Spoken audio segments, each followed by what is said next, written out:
Tell what you like most about Teodora Alonso. So what I like most, I have two things that I like most. The first one is that I like her sari-sari store with the sausages, rice, and more. My favorite part of it is the sausages because it's yummy. And then the second one is that she's resourceful. I like that she's resourceful because like old curtains turn into bed sheets. If I was if I wasn't resourceful, I would just throw them away. What do you remember about the story of Bustamante? His name is Governor Bustamante. So what I remember about Bustamante's story is that in the old days that there's like lots of quarrels. The worst one is Governor Bustamante and Archbishop Francisco Cuesta. That happened somewhere around the 1700s. They were quarreling because people, they have money to pay to the government, but they don't want to pay to the government. They want to pay to the higher officials. So they're paying to the higher officials. That's wrong. So Governor Bustamante wanted to correct that wrong. So what he did was that he removed all the bad officials. And now the people can only pay to the government. The people weren't happy, so Governor Bustamante's enemies created a letter which has a lot of bad things about him. And also, the enemies of Governor Bustamante, they gave it to a gallon which is about to go. So they said to the gallon guy, "Hey, can you send this to Mexico?" And then they're like, "Okay." And then Governor Bustamante just wanted to stop the ship. He's like, "Stop the gallon!" And he's not, and it didn't stop. So Governor Bustamante failed to stop it. So Governor Bustamante was so angry. He said something like, who sent that letter or is my enemy is going to prison. And then everybody started to run. Most of them got caught, but some of the little bits of them just escaped. And then one day, Governor Bustamante asked Archbishop Francisco Cuesta for one of the people that are hiding. So for some of the people that are hiding, but Archbishop didn't want to give up on those people, so he didn't.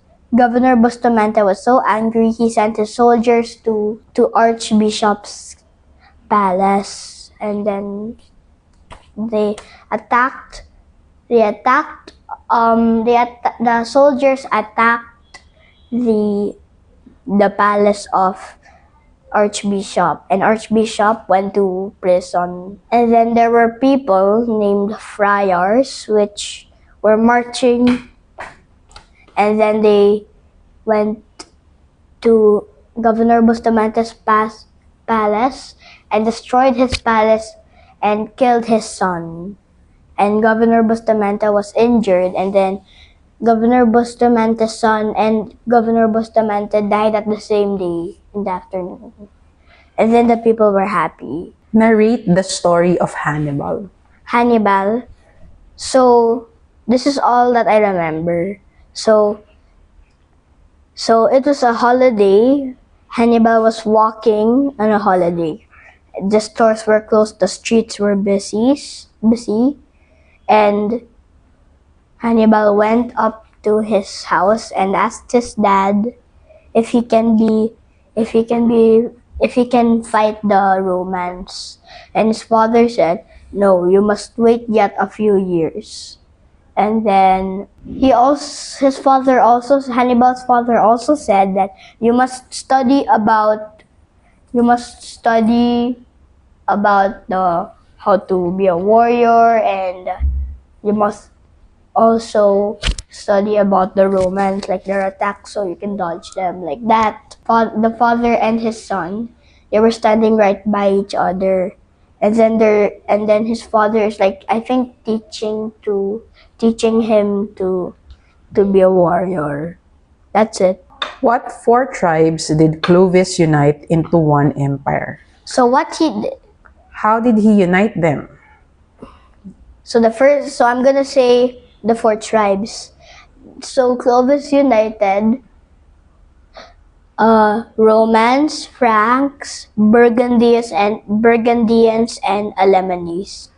So he united those four by creating a capital city named Paris, and it's now there's the one capital city for all of the four tribes, and it's also hard to attack it, so because it's on the mountain.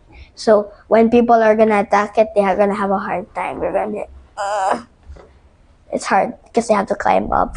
And then the second thing that he did, he wanted everybody in Paris, the capital city, to be a Christian. So if they believe all in the same thing, they should also be united. But he needed one more thing. He needed a set of laws. Give some examples of the Salic laws of the Frankish kingdom. So, some of the Salic laws were that if a Roman attacks a Frank, they're gonna have to pay for 2,500 denars. And then if a Frank attacks a Roman, they have to pay for 1,400 denars. That doesn't seem fair. Oh, that's because that they have better defenses than the Romans. So it's not fair.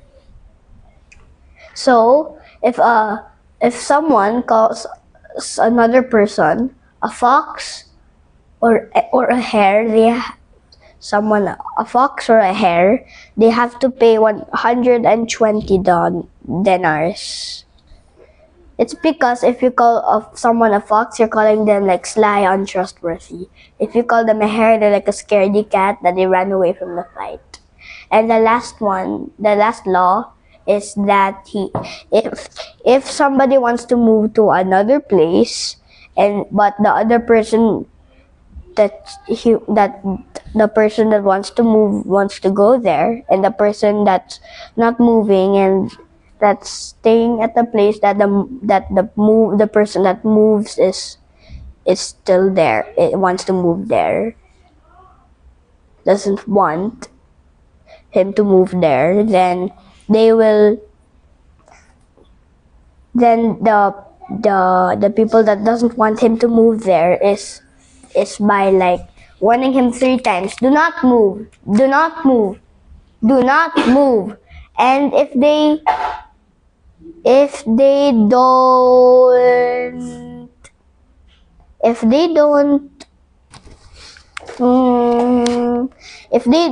and after the third warning, the people that doesn't want him to move can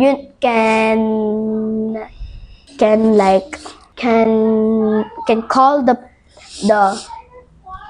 king's soldiers and take the person that's trying to move.